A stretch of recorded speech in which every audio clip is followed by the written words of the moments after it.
Hi guys, good evening. Welcome to Oliveboard live classes. We are here for economics revision today. So we'll quickly start up few things.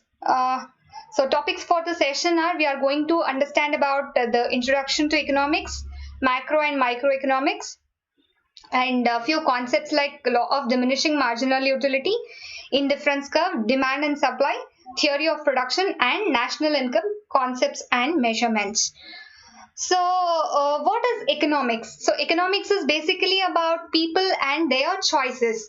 You have options for everything because you have alternatives, right?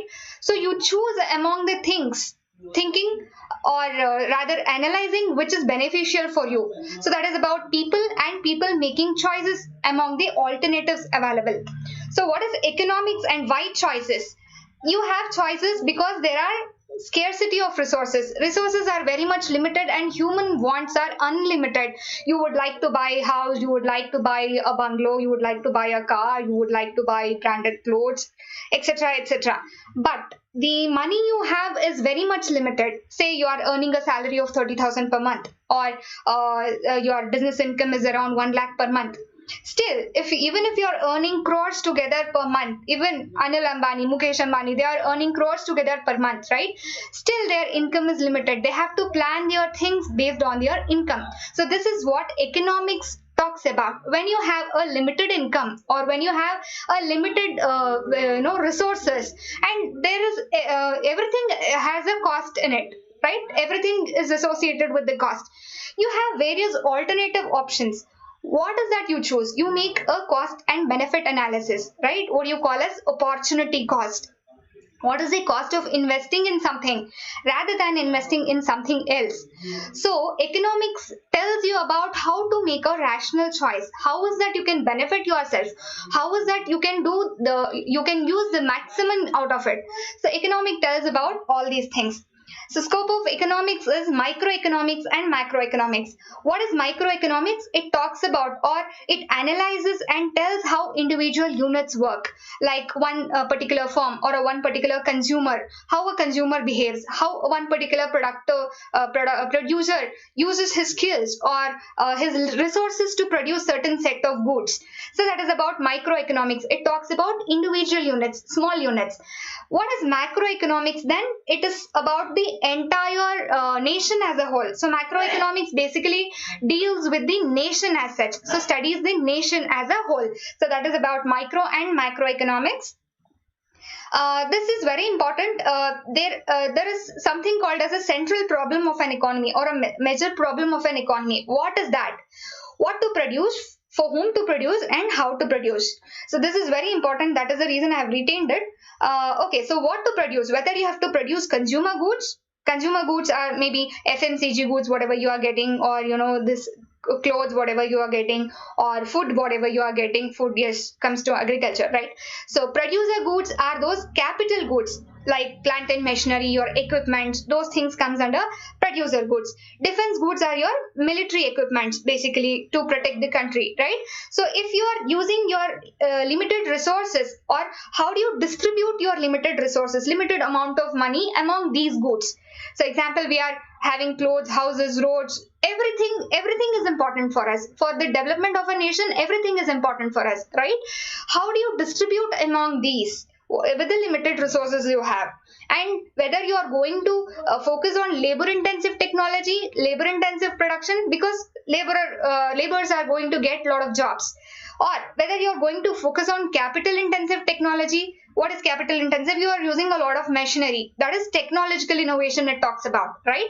So whether it is labor intensive or capital intensive, and likewise, which sector of the economy are you going to focus your resources on? Whether it is agricultural sector, whether it is primary, tertiary, or what sector it is, whether it is industries or whether it is service sector, what industries are you going to focus on, and how are you going to distribute your resources so that as a whole, the economy is brought up to that level, or the level of the nation, the national income of the nation, the productivity of the nation, the consumption of the nation is increasing. What is that? You can make best use out of your resources. So this is the central problem of an economy. Economics addresses all these problems. It gives the knowledge of how to handle these things. So going ahead with the theory of demand. What is demand basically? We say when there is say a new clothing has come up, or Mercedes Benz has is there. You say a lot of people go and buy that. Do you call that as demand?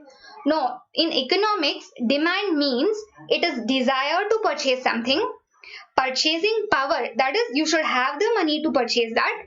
If it is costing say 5 crores, you should have that ability to pay 5 crores, and you should be willing to pay that. So this is what the concept of demand is about in economics.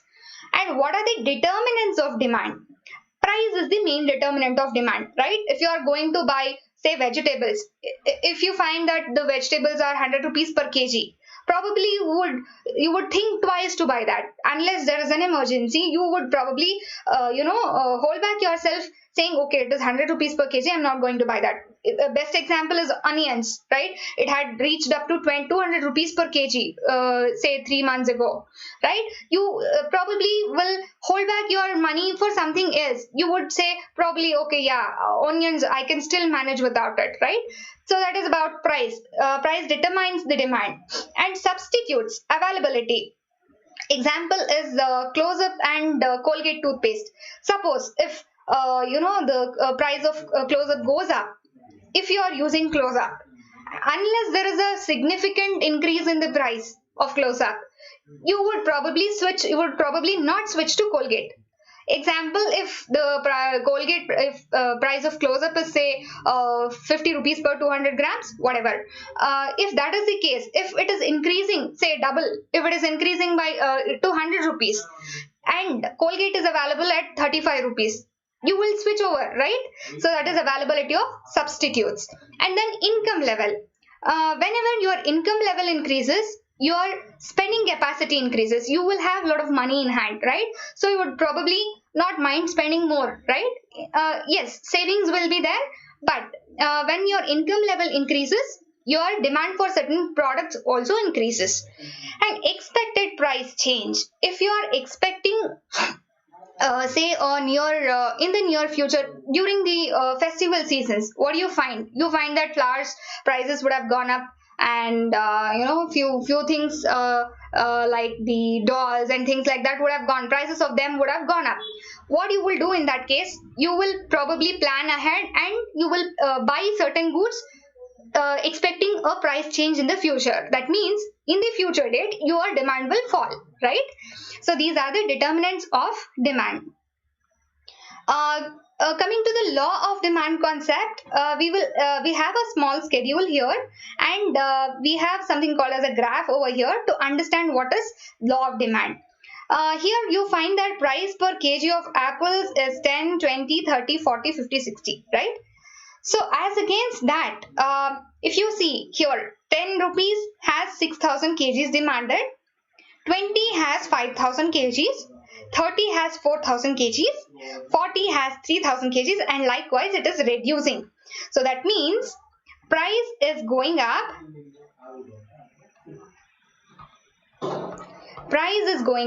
whereas quantity is going down. Quantity demanded is going down, right? That means price and quantity are inversely related. They are inversely related. So if you plot the same thing on a graph over here, you find that it is a downward sloping demand curve. So please remember, demand curve will be always downward sloping here. Okay, so this is quantity demanded. Yes, you should make note of the parameters here: quantity demanded and price per kg of apples. So this quantity and price per kg of apples are inversely related. So this is a downward sloping or a negative sloping demand curve. Okay, so this law of demand states that whenever there is an increase in price, demand decreases, and whenever there is a decrease in price, demand increases. So we say law of demand is when price and demand have an inverse relationship.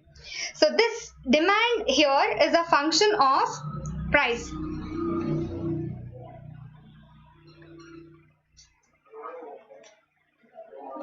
Sorry.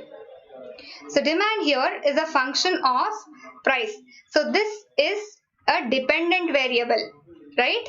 And this is independent variable.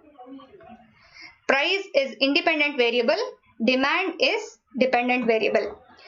So this for the law of demand, there is one important assumption called as ceteris paribus. We call this as ceteris paribus. What does this mean? It states that other things are constant.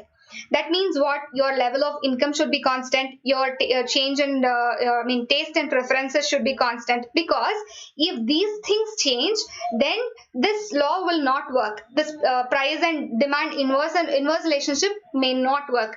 So other things being constant. So when you talk about theory, any theory for that matter, it will have certain assumptions. What are those assumptions? It means to say that you under these conditions only this law will satisfy. So here in this case also, your taste and preferences, that is consumer taste and preferences, should be constant, and level of income should be constant, and there are certain other things which should be constant. So other things remaining constant is also called as what? Ceteris paribus. Okay, so this is about law of demand. There are certain exceptions to the law of demand. What is that? What is the exception? What is law of demand? Whenever there is an increase in price, demand increases. Demand decreases, and whenever there is a decrease in price, demand increases. So it has inverse relationship. Exceptions to the law of demand means this concept of inverse relationship will not work. What are those cases? We will see.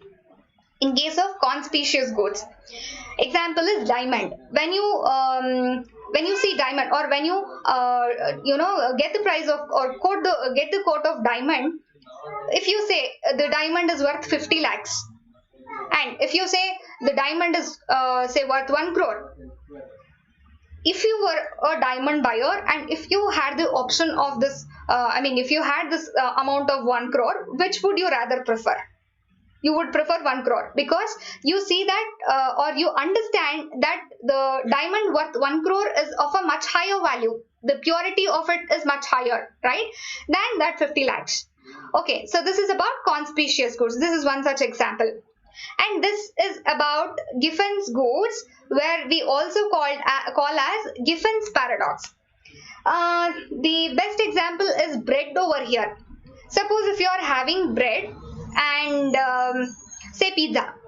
Okay, you have a certain income. Okay, 100 rupees you have, and you are spending 100 rupees on your consumption of food. Suppose this 100 rupees, 20 rupees you are keeping aside for pizza, and 80 rupees you are buying bread. Okay, now tomorrow this 80 rupees bread, the same quantity, is worth 100 rupees. What are you going to do? Definitely you cannot sacrifice this whole amount of bread for one pizza, right? So what you will do, you will buy this entire quantity, you will buy this entire quantity of this same set of bread for 100 rupees instead of 80 rupees. So you are foregoing what? Pizza. In this case also, even if the price increases, this is actually called as inferior goods. Giffen's goods are also called as inferior goods because bread is a normal item, right? So we call it as inferior goods. So whenever there is an increase in price, there is an increase in demand. So this holds good with Giffen's goods. It is also called as Giffen's paradox. So these are few important terms which I'm writing down here, guys. You can probably make a note of it because whenever someone teaches economics, these are the important terms they will make sure that they will teach. So that is about Giffen's goods. And conspicuous necessities. So you can make out here with the example or with the image here saying these are like your electronic items, right? So what is with the conspicuous necessities? You find that every year price increases of conspicuous necessities. For example, washing machine costing say 15,000 an year ago, a year ago would be costing say 18,000 this year. But washing machine is like a necessity now. So you wouldn't mind paying 3,000 extra for your buying of washing machine. So that is about conspicuous necessities. Future expectations about prices. So whenever price increases, demand should fall. But when you are expecting a near festival season, or when you want certain goods for your festival, say it is rituals or your traditions, for this purpose you don't mind paying extra. Best example is fruits. Flowers. Fruits also rather. What is happening with the nearing festival season is, say if you are paying 30 rupees for 100 grams of roses, you would probably be paying 50 rupees for 100 grams of roses during festival season, but you don't mind paying it because you need them during festival season, right?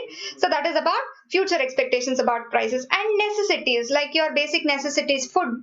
You will even we had an example of onions also before, where people didn't mind paying 200 rupees because probably yes, quantity would have reduced, but still necessities, in some cases whenever there is an increase in price, your quantity demanded also goes up because of the necessities over there. Okay, so this is about the theory of demand. Coming to the elasticity of demand, what do you mean by elastic? You used your rubber bands for say wrapping up papers or wrapping up your hairs, right? So what does that elasticity mean? As and when you pull it, it is responsive. That means it responds to you, and you are able to pull it up, right? So elasticity of demand here means, elasticity means responsiveness of demand to certain things. So change in demand due to the change in the determinants of demand. It is not only price but also the other determinants of demand. So when you talk about elasticity of demand, we have three types of elasticity of demand. One is price elasticity of demand. That is how demand responds to price, that we saw in the law of demand, right? And income elasticity of demand. How is the demand going to respond to an increase or decrease in income? Right? Best example is due to COVID outbreak, a lot of people have lost their jobs, or they are not able to earn money, or they have very minimum money. So when you take such case, you find that people are spending less because there is an increase or decrease in the income level, right? Otherwise, if the situation was fair enough, and probably you would get your increments as regular as it was, and then you wouldn't mind spending something more on your consumption of goods. It is not necessarily that you have to spend something on food. You would probably invest on your conspicuous necessities, or you would probably invest on your land, or whatever it is. So as and when your income increases, your demand also increases, right? And this is cross elasticity of demand. So the best example I gave was Colgate and close-up, right? So this holds good for this as well. That means, suppose if the price of close-up is going up by say 30 rupees, and the price of Colgate remains same, you wouldn't mind switching over, right? So that is about cross elasticity of demand. Availability of substituted stock, it talks about when the substitute goods are available for a certain product. What is substitute over here? For close-up, it is Colgate is the substitute, right? So when substitute products are available in the market, and when there is a fluctuation in the price of goods, then people will switch over the demand, right? So this is about elasticity of demand, that is price, income, and cross elasticity. And we have a certain type of price elasticity of demand, where demand is perfectly elastic to the price. What is perfect elastic? That means when you are pulling it, when you are pulling the rubber band, you are able to pull it, it is expanding, right? So that means perfect elastic demand is where any small change in the price leads to, and this sign is infinity, guys. Okay, so this is infinity.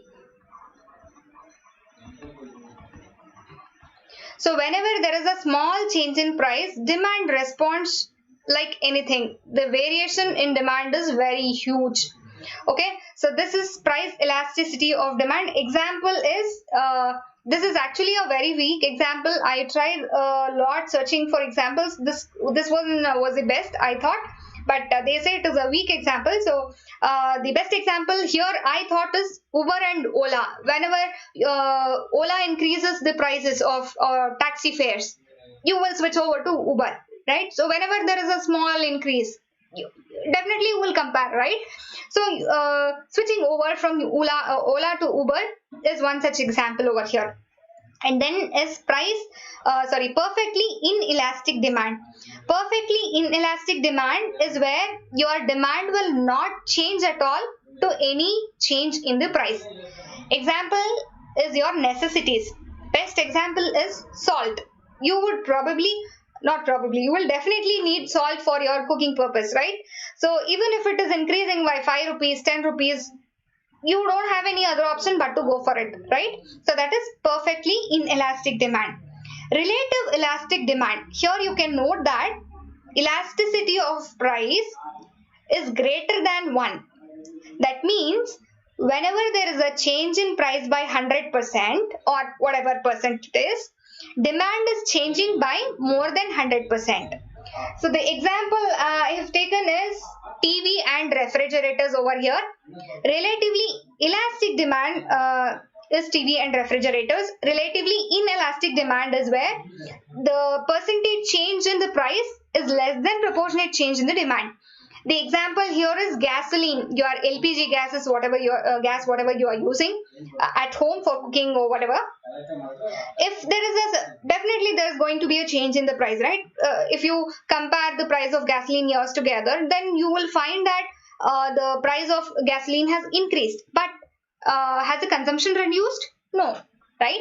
So probably if it goes like a double price, then you will probably think of reducing them cooking part. Say if you are cooking snacks during the evening, probably you will avoid all those things and you will see that you will use it to a limited extent, but it cannot stop, right? So that is relatively inelastic demand. Unitary elastic demand is where the proportionate change in price is equal to the proportionate change in the quantity demanded. This example, real life example, is hard to find in this case.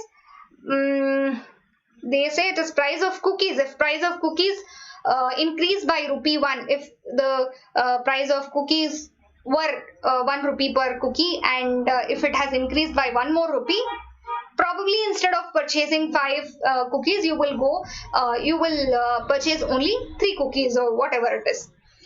So that is about the price elasticity of demand. Then coming to the concept of supply. So what is supply? It is not necessary that it should be sold.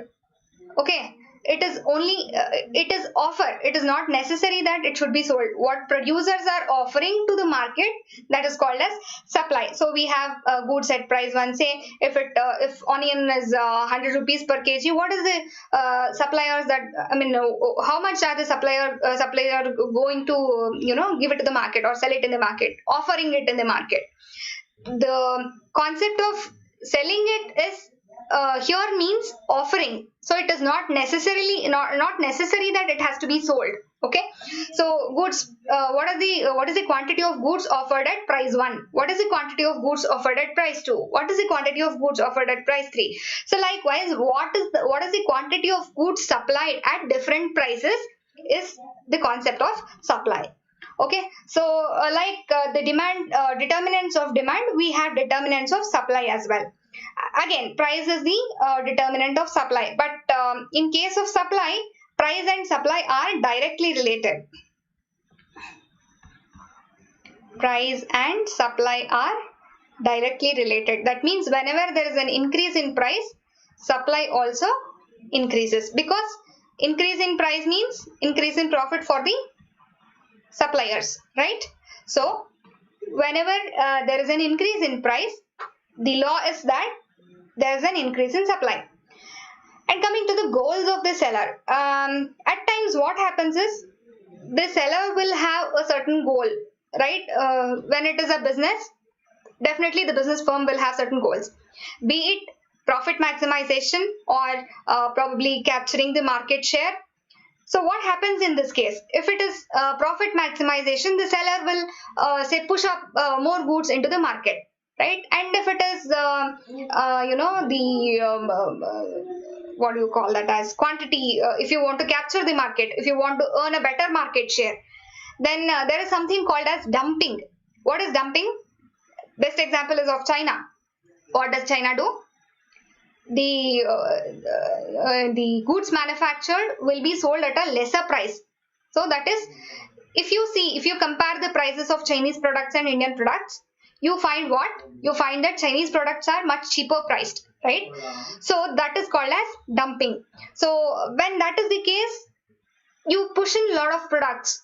It is not only about the price. You want to capture market share. You want to be a monopolist, or you want to be a leader in the market. So in those cases, supply is determined. And then input prices. What is input prices? This is about your cost of production. You have land, labor, capital, and organization, that is the entrepreneur, right? So when you have to manufacture something, what is involved? Cost is involved. Whom do you have to pay the cost for? You have to pay the cost for raw materials. You have to pay the cost for labors, and you have to pay the capital for the interest. You have to pay interest for the capital you have borrowed. So these are the input prices. If there is any variation in those input prices, when there is a increase in the cost of production, then your supply will decrease, because you have limited amount, right? So when that limited amount, you have to plan. And coming to technology, what is technology telling about determinant of supply? Whenever there is a better technology, you will be able to produce better with a faster pace, right? So then your supply will be better.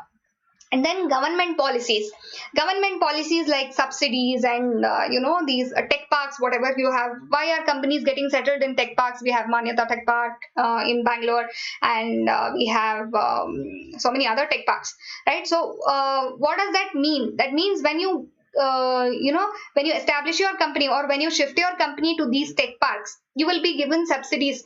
That is, the taxes that you are supposed to pay will reduce.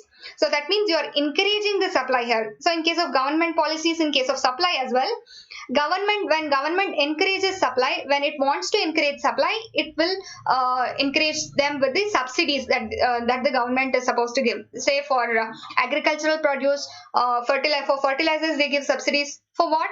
To encourage agriculture, right? Likewise with industries as well, there are a lot of subsidies available. So that is one of the factors that is determining supply. And price of related goods. These are price of substitutes.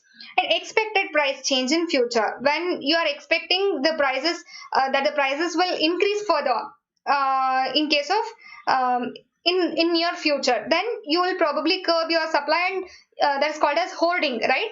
Hoarding, it is called as. When you minimize your supply, expecting a change, expecting an increase in the price in the future, then it is this is also one of the determinants of supply. So what is law of supply then? We saw that price and demand are inversely related, right? In case of supply, it is directly related. As and when price increases, supply also increases. Like the demand schedule, we have supply schedule also here. What is happening here? With the increase in price, quantity supplied is also increasing. So you have a positive slope here, right? Price per kg to quantity supplied, you have a positive slope. So price and supply are directly related. Law of supply states that as and when price increases, supply also increases. So the same condition here, what is this called as? Ceteris paribus. So other things are constant. So like the exceptions to the law of demand, we have exceptions to the law of supply as well. Monopoly market. What is monopoly market? I'm not getting any example for it. Okay. So monopoly market is where you are manufacturing something, or your product is so much unique that you are not finding any substitutes for such products in the market. In those cases, what happens? Suppose I'm manufacturing say a mobile phone which is very unique. Say it takes your fingerprints are available, right? So something unique. So when that is the case, when there is no substitutes available in the the market, what do? I charge very high price. Suppose in case of boutiques is the best example. what do you get in boutique? You get your designer clothes or blouses stitched, right? So what does a boutique person do? He will charge you, if you compare, the prices will be almost the same, but if the design is extraordinary, right? When the design is extraordinary, you will be charged like anything. If you find any substitute, probably you will not be able to or you will not be satisfied with that. So when such substitutes are not available, so in case of monopoly market, that is the case, substitutes will not be available, near substitutes will not be available. So the monopolist, the seller, will have the hold on price, so he can charge whatever price he wants to charge. So in that case also, what the other point of monopoly is that when in case of monopoly, the supply will be limited, right? So what does law of supply state? Whenever there is an increase in price, the supply should increase. But in case of a monopolist, when his supply is limited, when his capacity is limited, in spite of an increase in the price, he may not be able to supply, right? So supply might fall, he may be incurring losses, he can still incur losses, okay? So he may be incurring losses, maybe he's planning to go out of the market, whatever it is, whatever is the reason. So law of supply may not work. And coming to competition, when you talk about competition, acquiring market share. So as I said, when you want to have a better market share, you are doing what? What are you doing? You are dumping your products. What are you doing with dumping? You are charging a lesser price, right? So that is also exception to the law of supply. Perishable goods, your fruits and vegetables, in spite of the increase in the price, perishable goods will it has to be sold, right? So otherwise the vendors will incur losses, so it has to be sold. And then government policy, if the government is increasing tax rates, then the supply rate may fall, the supply quantity may fall. Artistic and auction goods, what do you call that as antique goods. So antique goods are an exception to the law of supply. You cannot increase the antiques because the price of antiques are good, right? So antiques are antiques. You cannot increase the quantity of it. So likewise it is with artistic and auctionable goods. And then hoarding, I told. Hoarding is where, in this case, hoarding means if the seller is expecting that the prices will increase in future again, that is, the rate of increase will be much more than what is there today, then the supplier will hold back the goods expecting a higher price in the future. So that is an exception to the law of supply. So we understood about this. This is a combined schedule probably. So we have price here, and this is the quantity demanded. Whenever you can find that the price is decreasing, the quantity demanded is increasing. What is happening with quantity supplied? Quantity supplied is also reducing. But you find that for this particular price of rupees 3 per kg, quantity demanded is also 19 kgs. Quantity supplied is also called as also 19 kgs. So this is called as the equilibrium price. Okay. So equilibrium price is where your demand and supply meet or intersect. So this is equilibrium price. Coming to the concept of consumer behavior, E33. Okay, coming to the concept of consumer behavior. Consumer behavior talks about how a consumer, analyzes his purchases, or what are the things that is going through a consumer's mind. So it talks about pre-purchase analysis to post-purchase analysis. Here you find that you want to buy something, or say you want to buy apples. You bought it. What are you getting? Satisfaction. So this satisfaction is called as utility. Utility is one such important concept in economics to understand. Okay. So next is with this utility, we are going ahead with a concept called as law of diminishing marginal utility. I'll quickly explain because we have so many other topics to go ahead with today. So this, for example, if you are given ice creams. So these ice creams, whatever you are getting, if you want to have, you are hungry, you want to have ice creams, you find that there is a shop close by, you go to the shop. You will order ice cream and you will buy it. You will have it, you will eat it. What is the feeling that you get at first? You will get like wow feeling, right? So you will say, wow, it's so tasty, I'm so happy, right?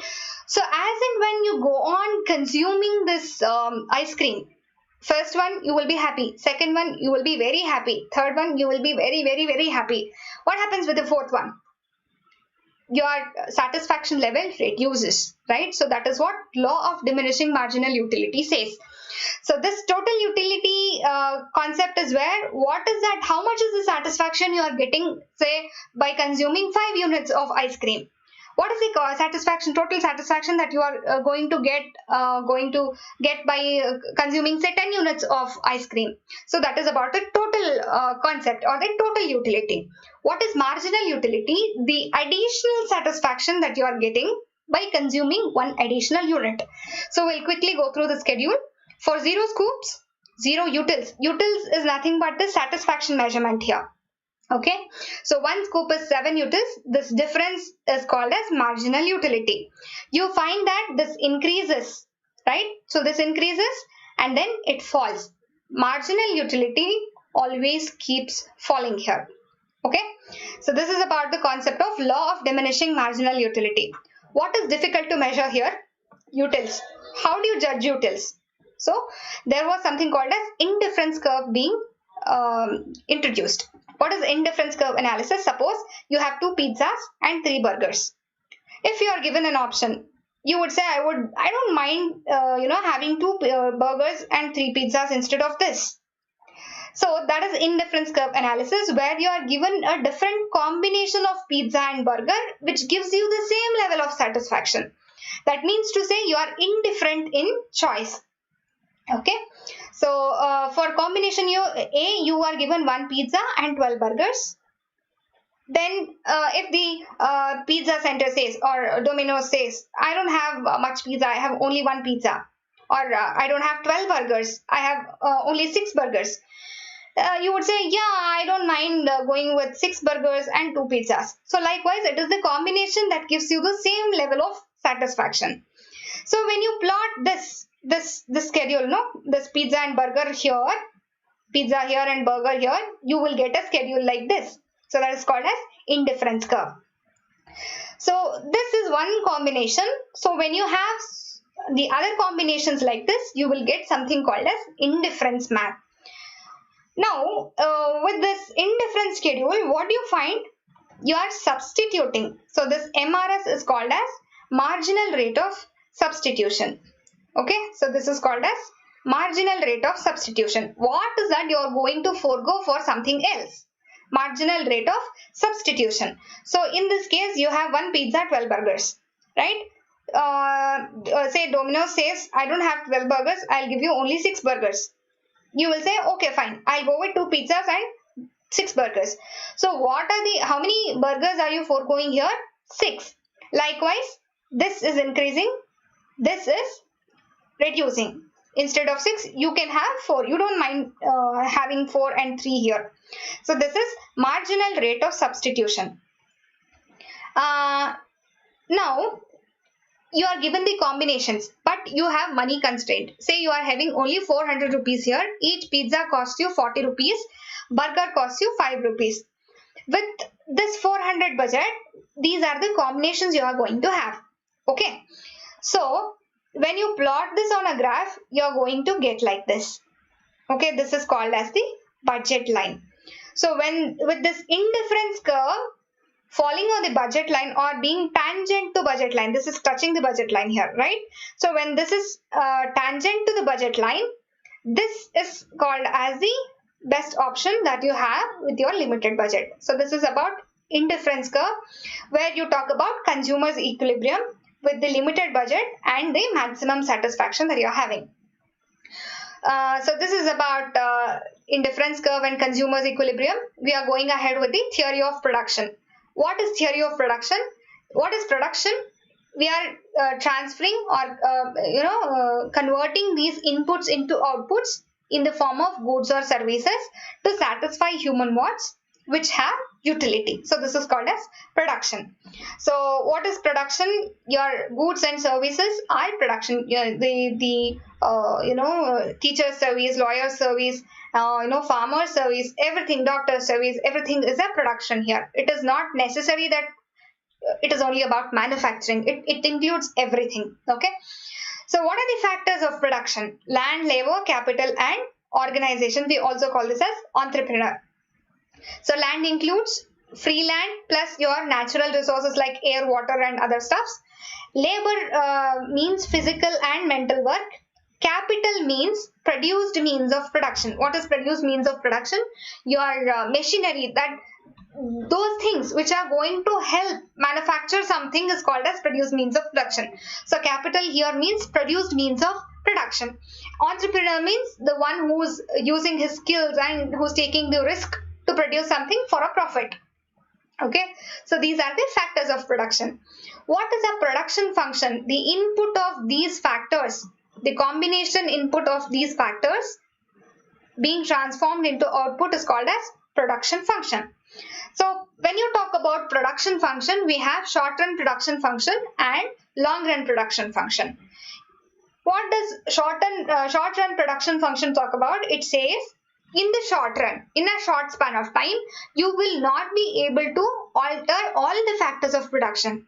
Here, the fixed factor is capital. That means your equipments, machinery, you will not be able to change it or you will not be able to expand it within a short period of time, right? So in short run, capital is assumed to be fixed. That means what? You are able to alter labor. So when you talk about factors of production, land, labor, capital, and organization or entrepreneur, right? So now capital is fixed, you can't change. Entrepreneur, fixed, you can't change. Land, definitely you cannot make changes in a short span of time. So what is variable here? Labor is variable. So in short run production function or in short run, when you talk about productivity or producer, he will be able to alter only what? Labor. That means if he has additional capacity, he will be able to employ more and more of labor to reach the maximum production. Okay. What happens in the long run? In long run, nothing is fixed, right? Everything you can change. You can input labor, you can input capital, you can input land. Organization, yes, that is assumed to be a fixed factor because it is the only entrepreneur over there. So to study this short run and long run production function, we have the law of variable proportions in the short run and law of returns to scale in the long run. What does law of variable proportions say? See here, if you observe the table here, what is total product? Product here is nothing but the output, total output, average output, marginal output. Okay. So what is the producer doing here? He is going on employing more and more of labor, correct? What is happening with the total production? The total production here is increasing, then it is increasing at a reduced rate and then it is falling. Average product also same case, increasing and then it is falling. Marginal product is what? Marginal output is increasing and then it is falling. So with this variable proportions, that is factors of production, how much are you able to vary? Here, as I said, you are able to vary only the labor inputs. You have spare capacity in the factory. You are going on employing more and more of labor. That is, you are reaching your maximum productivity. Now, what does law of variable proportions tell us? See, there is a stage called as first stage, second stage, and third stage here. That is called as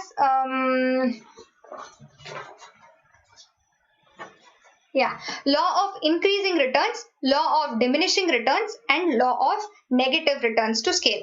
What is happening here? Here, if you observe the marginal output, it is increasing and then it is reducing, increasing at a reduced rate, right?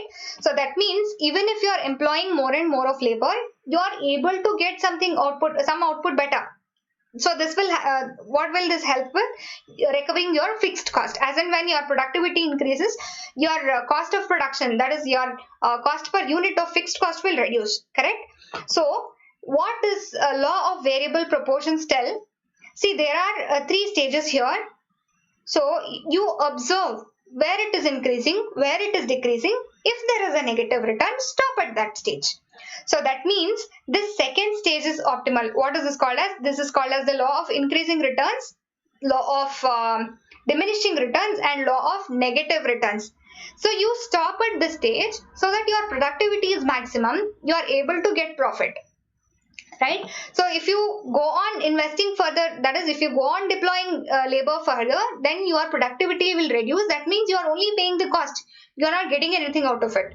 So that is about law of variable proportions. Law of variable proportions guides a manufacturer or a producer as to what is the stage he should stop employing the additional labor units.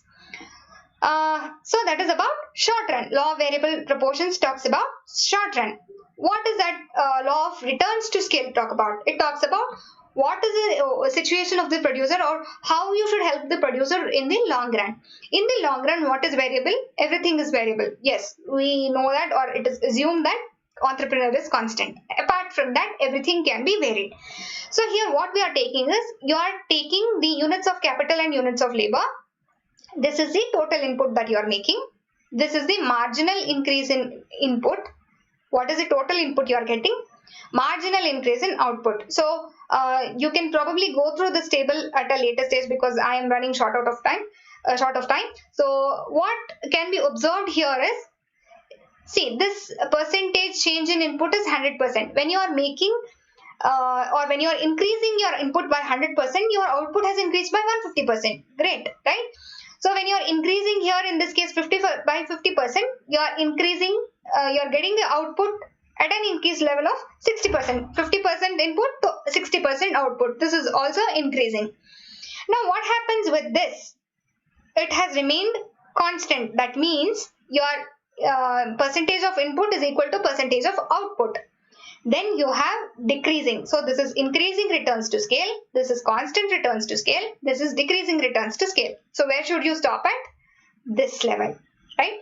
So a law of returns to scale will tell a producer what is the level you should stop employing additional capital. So this is about law of returns to scale. Now we are going ahead with the concept of national income. I think I can probably take 5-10 minutes extra. So national income is where it tells about an economy. It basically gives a view of how an economy is functioning, whether it is improving, whether it is the performance is reducing, or it is in a bad state, it is in a good state, what it is. National income does not only talk about the income level, because when you talk about income, everything you are talking about. That means you are talking about the productivity of the nation. You are talking about the income of the nation. That is, each individual you are talking about. You are talking about the performance of the industries. You are talking about the performance of agriculture. You are talking about your exports. Everything you are talking about. So you are talking about your economic performance in that case. Inflation. What is inflation? Nominal or gradual increase in prices, right? So a certain rate of inflation is considered to be good for an economy. If you see that way, if you just think, probably 50 years ago, 1 rupee had so much value. But now, do you have any value for 1 rupee? No, you don't even have any value for 100 rupees as well, right? So it is considered to be very cheap. Right? So inflation, a certain rate of inflation is very good for an economy, but the inflation rate should be such that there should not be wide fluctuation. So inflation is always good, but a certain rate is good. Okay, so it talks about how much is the employment that your people are getting in the country. What is the rate of employment that you are giving your people? What happens with employment? Your standard of living improves, your income improves, your productivity improves, your consumption level improves. Everything is on an increasing scale, right? So it talks about your savings and investment, the rate of savings and investment your country is making as a whole. So in these cases, what happens with this?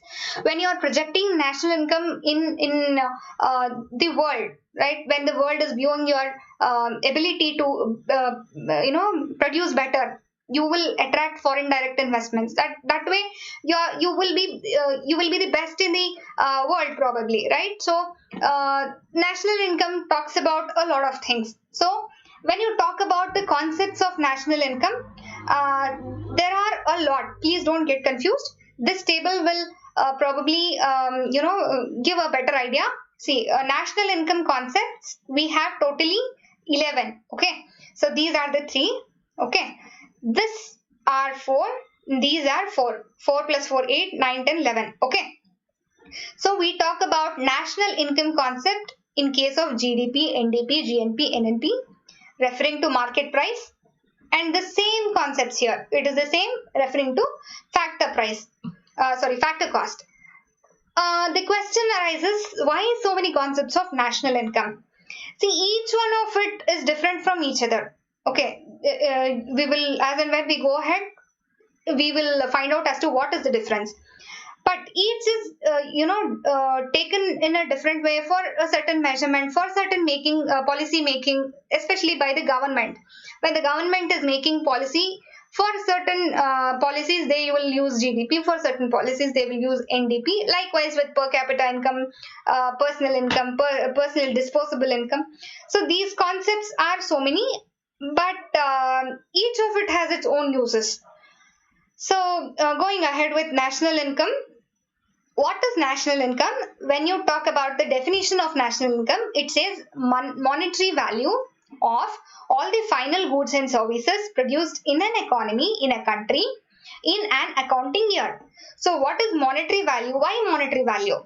See, when you have a lot of variety of goods being produced, goods and services being produced, the unit of measurement is different from one another, right? Suppose if you are producing electricity, say it is in kilowatts, and if you are producing helmets, it is in numbers, and if you are producing wheat, it is in kgs. So each of these have a different unit of measurement. So how is that you are going to arrive at your national income? You are going to simply measure it in terms of money. What is money? Your selling price. Suppose if your wheat is being sold at say 50 rupees per kg. What is that? The total value of the wheat production in the country. So that will be taken accordingly with other cases as well, with other units as well, with other products as well. You're going to measure it in terms of money. Final goods and services. This is nothing but okay, we will again understand this. Anyway, final goods and services means for producing, say this helmet, you will use what? Plastic and say foam and a bit of cloth, right? So when you are buying that, that is sold by someone else, or that is actually an income for some other industry. So when you are taking the final value of goods and services produced in the economy, you are reducing those values. Why? Because it will be a double counting. If you didn't understand, don't worry. We will go ahead and, there's one more slide to explain this in detail. Okay. So that is about final value of goods and services. These intermittent goods are deducted from the final goods. That means your value of plastic, your value of foam, and your value of clothes used in the production of helmet is reduced. And produced in an economy. In an economy, our economy is India. So within the geographical boundaries of India, what is the quantity or what is the value of goods being produced in an accounting year? So it is in India, it is April to March. Financial year is April to March, right?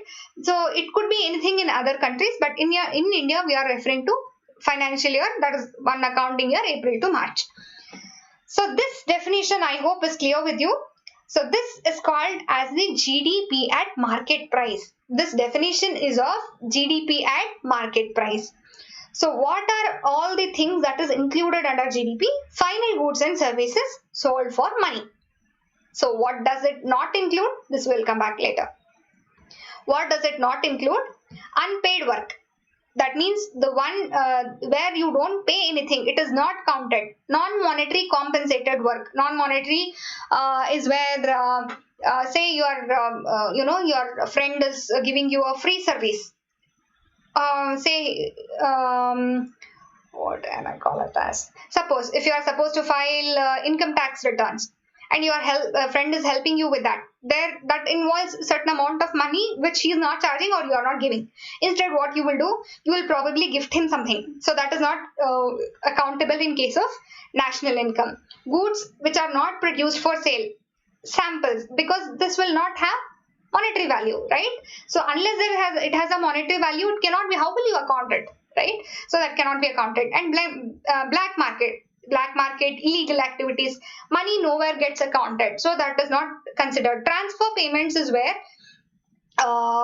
suppose if your cousins are working abroad and they are transferring money from there to their parents here, so that is called as transfer payments. Why we are not taking this? Because we are including it in somewhere else, so we are not taking it. Sale of used goods, second hand goods, why are you not taking it? Because you have already taken the count of production once when it is produced initially, right? So second hand goods are not taken into account. And then intermediate goods and services, the example of what I gave for plastic, for helmet of plastic and foam and clothes, so that are not considered. So GDP at market price talks about value addition. This is what we mean by final goods and services value. Suppose we are taking an example of production of bread over here. When you take the production of bread, what is involved? Wheat is involved, wheat flour is involved. Suppose if it is a manufacturing industry, I know some industry will not manufacture bread, but just for our understanding sake, we are taking this example, okay? So production of bread, this wheat manufacturer turnover is 100 rupees. Value addition made by him is 100 rupees. Now, when this wheat is used by the wheat flour manufacturer, okay, this value addition he has made is only 50 rupees. That means this guy is selling at 100 rupees and this guy is selling his product at 150 rupees. What is the value addition made? 50 rupees. Likewise, when this goes to the bread manufacturer buys this at 150 rupees, sells at 300 rupees. What is the value addition being made? 150 rupees. Likewise, when the manufacturer sells it to the wholesaler at 350 rupees, what is the value addition made? 50 rupees. So bread retailer 400 rupees from 350 rupees. That is buying price is 350, selling price is 400. What is the value addition being made? 50 rupees. So if you take the total value, if you take the intermittent goods, what is your value going to be? 1300, 1300, right? So that is not correct, because the value addition being made is only 400 here. So in case of GDP with market price, you are going to talk about, or you are going to take the value of final goods and services. That means the value addition being made into the economy in terms of production of goods and services. That is nothing but this value addition of 400 rupees only. So this 400 is one example. You are going to take the nation's whole value addition when you are talking about GDP. So this is about the GDP at market price. Now, GDP at market price, we know value of output in domestic territory minus value of intermittent consumption, right? So this gross includes depreciation. Now the question, why does it include depreciation? Because we are going to deduct depreciation in net domestic product. So when you go there, you will get this question, why do we include depreciation in GDP? Suppose the farmer is producing 100 tons of wheat. What is he using? Say he is using tractors. This tractors, say it has he's been using it for years together and he had to replace it. Now this value of goods of this agriculture produce given by this particular farmer is say 100 tons into 50 rupees. So this value of 5,000 rupees does not include the cost that he has made or he has incurred for replacing the machinery, right? So this will not include depreciation. So this will include depreciation. So this he has not added the cost of replacing the asset. What is depreciation? The wear and tear of machinery due to the usage of asset or due to the passage of time, right? So this will not include depreciation. I hope that is clear as to why we are not including depreciation. Because when you talk about the monetary value, what does GDP say? It talks about your monetary value of final goods and services. So when you talk about monetary value, you talk about the selling price. You have produced so much, your selling price is so much, you give the total value. So that includes depreciation. You are not deducting depreciation in that, which is actually a cost, capital cost. So this is about depreciation. When you deduct this depreciation, actually you are actually incurring the cost, right? When you are producing it, the cost of replacement of the tractor is a cost. If the income is 5,000, probably say he's invested 1,000 rupees for a tractor. So that is not taken into account. To arrive at the actual value, because there are a lot of machinery and stuff in the economy, if you ignore the value, probably you will not get a correct picture. So when you deduct the depreciation, you will get something called as net domestic product. So what is the difference between gross domestic product and net domestic product? It is only the depreciation. Gross domestic product, or the word gross in case of national income concept, includes depreciation. When you are talking about net, you are going to deduct depreciation. So national net domestic product at market price is GDP at market price minus depreciation. Now, with the same concept of GDP at market price, if you add net factor income from abroad. What is net factor income? As I said before, suppose your cousins are working abroad. Say, actually my cousins are working in US. So what do? Their parents are staying here. They earn there for the services given over there. They retain certain part of money and they send a certain part of their money to the parents, right? So they are transferring the amount. Likewise, say an US citizen has come to India, is earning over here, and his family is in US. What is he doing? He's earning his, retaining a certain part of money with himself, and he's transferring a portion of his earnings to his family abroad. So this is called as net. What is net? Net means the difference. Inflow plus minus outflow. So this is called as net. I hope this is clear. Net factor income from abroad when the transfer payments are made. So this is called as net factor income from abroad. This is not only with individuals, it holds good with the companies also. So when you add this net factor income from abroad to gross national product, that is GNP, you will get, GDP, you will get GNP. So the difference between gross national product and net national product is the net factor income from abroad. So with this GNP at market price, when you are adding net factor income from abroad, when you are deducting depreciation, you will get net national product. So gross and net difference is depreciation. Domestic and national difference is net factor income. I hope that is clear. So this is net national product. So now coming to what is the difference between market price and factor cost? If you say I have sold, say you are a business man, and you are selling say 100 helmets. Okay, helmet. For example, one helmet. What is the price of one helmet? Say 300 rupees. This 300 rupees includes what, guys? Your cost of production, the cost of manufacturing, that is your raw material cost, your labor cost, your interest cost, plus your profit. Cost of production includes all these three here. So whenever you are talking about the cost of production, you are talking about the 4 factors of production here, right? Land, labor, capital, and organization, entrepreneur.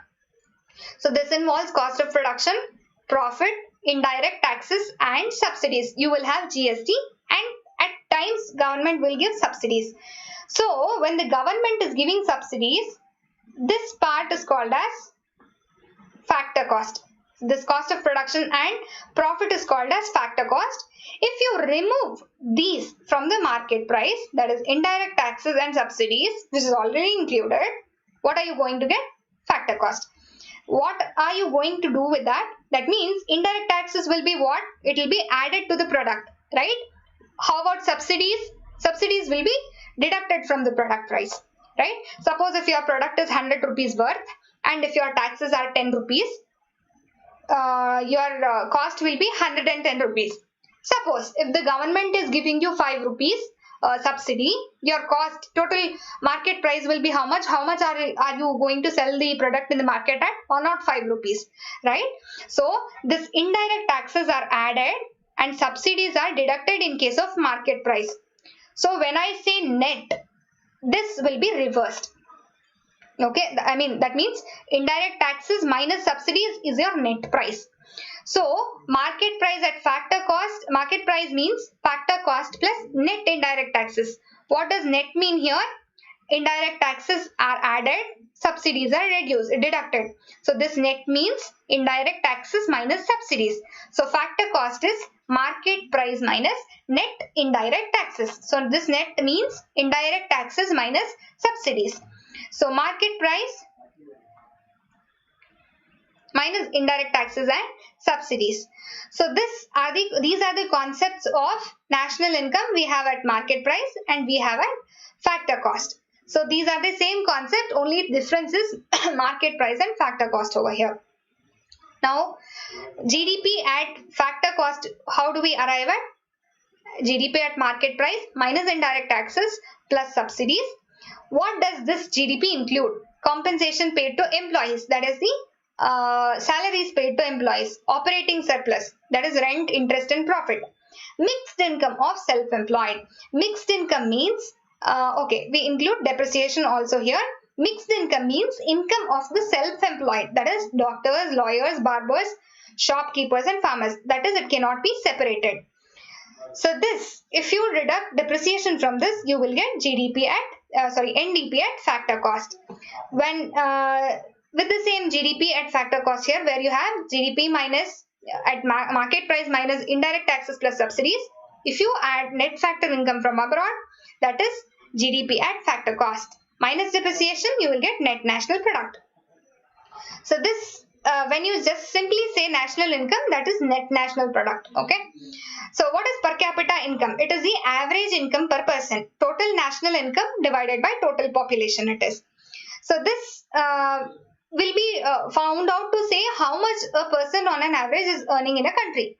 Personal income means national income, okay, plus income received but not earned. This is the actual receipt minus income earned but not received. So this means the compensation welfare payments, that is you have not earned by working but you've got it. And what is income earned but not received? Income on investments, right? Say it is accrued income which you have not received. You have earned it but you have not received in this particular year.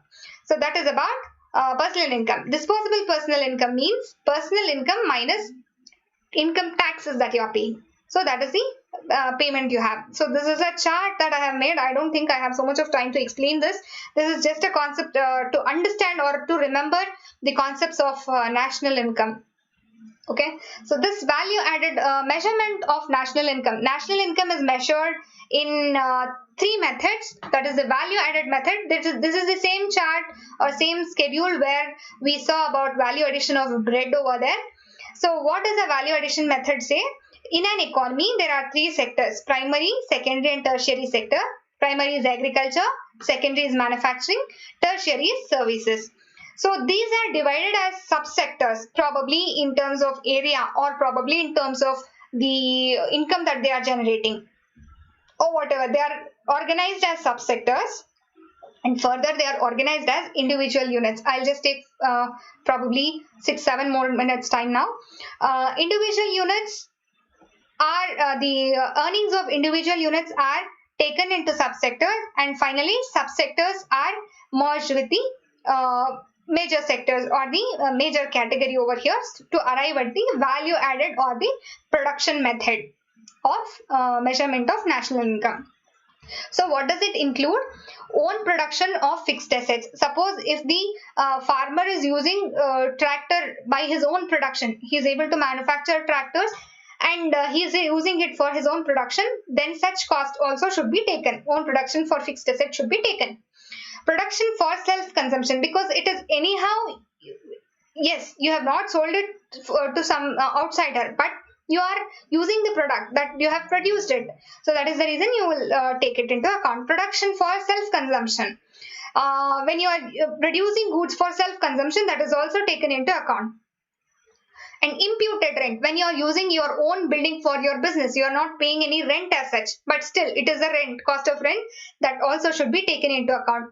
Sale of second hand goods should not be taken into account because you've already accounted once for the production of the goods, second-hand goods are not considered.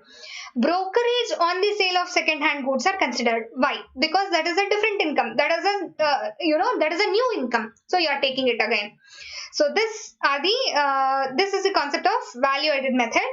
Going ahead with the income method. What are you going through with the income method? You have factors of production: land, labor, capital, organization. What are they going to get? Rent, wages, interest and profit respectively. Now with this you are going to add something called as mixed income, that is inseparable income, which we understood it is of doctors, lawyers, barbers, which cannot be separated as such. When you add all these, that is called as the income method. Coming to expenditure method. What are the spending units in the economy? One is the household, the other one is the business, and the other one is the government. These households spend as consumption and save. They either save or invest, right? So businesses, what do? They invest. Government, what does it do? It consumes and it invests. So this is called as consumption expenditure. This is called as investment expenditure. All these are added to ensure to arrive at the expenditure method. So basically this net domestic expenditure, whatever we saw now, this chart of this expenditure method is the net domestic expenditure method. When you add the foreign expense, that is imports minus export. Net means imports outflow minus inflow, or say inflow minus outflow, either way. So net foreign expenditure, when you are adding, you will get the total expenditure in the economy. So this is about the concept of national income. I hope you found the class useful. So stay tuned with Oliveboard, guys. Any doubts, you can put it across, please. We have 4 minutes time to close.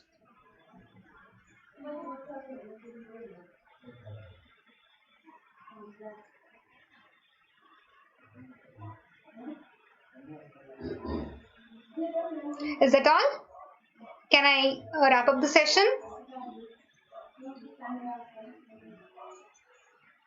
Okay, thank you for watching. Stay tuned with Oliveboard. Good night.